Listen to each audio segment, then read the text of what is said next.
तो चलिए अब बात कर लेते हैं आधारिक फसल पद्धतियों की। तो इसके 7 चरण होते हैं कुल। और इसका पहला चरण है मिट्टी को तैयार करना। तो मिट्टी को तैयार करने के लिए सबसे पहले मिट्टी की जुताई की जाती है।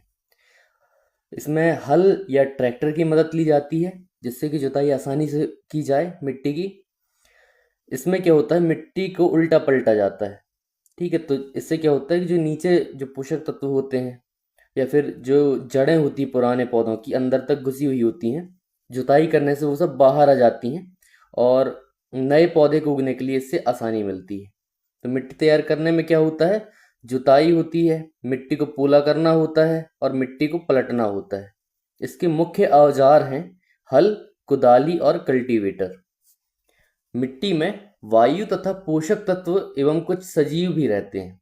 तो मिट्टी को उलटने पलटने से वो पोषक तत्व ऊपर आ जाते हैं और जब मिट्टी पोली हो जाती है तो उसमें वायु और जल का आसानी से समागम हो जाता है। आसानी से उसमें जल और वायु प्रवेश कर पाते हैं। अब अगला चरण है बुआई।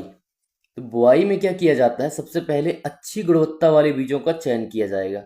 अच्छी गुणवत्ता वाले साफ एवं स्वस्थ बीजों का चयन करना और उन्हें जमीन में छिड़कना या गड़ाना।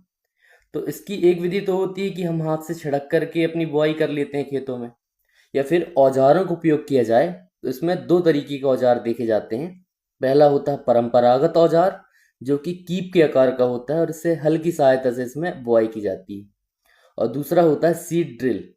इसे ट्रैक्टर के द्वारा संचालित किया जाता है और इसके माध्यम से एक उचित दूरी पर बीजों को बोया जा सकता है, वो भी जल्दी जल्दी कम समय में। बुआई के समय बीजों को उचित दूरी में बोया जाना अति आवश्यक है, क्योंकि अगर बीजों को उचित दूरी पर नहीं बोया जाएगा तो उन्हें अच्छे से पोषण नहीं मिलेगा और अच्छे से सूर्य का प्रकाश भी नहीं मिलेगा। तो इससे क्या होते हैं, बीजों को नुकसान होता है, पौधों को नुकसान हो जाता है। इसलिए बुआई के समय जब सीड ड्रिल का उपयोग किया जाता है तो उचित दूरी में वो बीजों को बोने में सहायता कर देता है।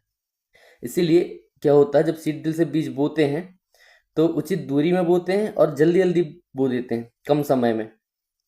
तो क्या होते हैं, पौधे अच्छे से उगते हैं, उनको अच्छे से पोषक तत्व मिल जाते हैं और सूर्य का प्रकाश भी बराबर मात्रा में मिलता है। तो इससे क्या होता है कि पौधे अच्छी तरह से ग्रो कर पाते हैं, अच्छी तरह से बढ़ पाते हैं।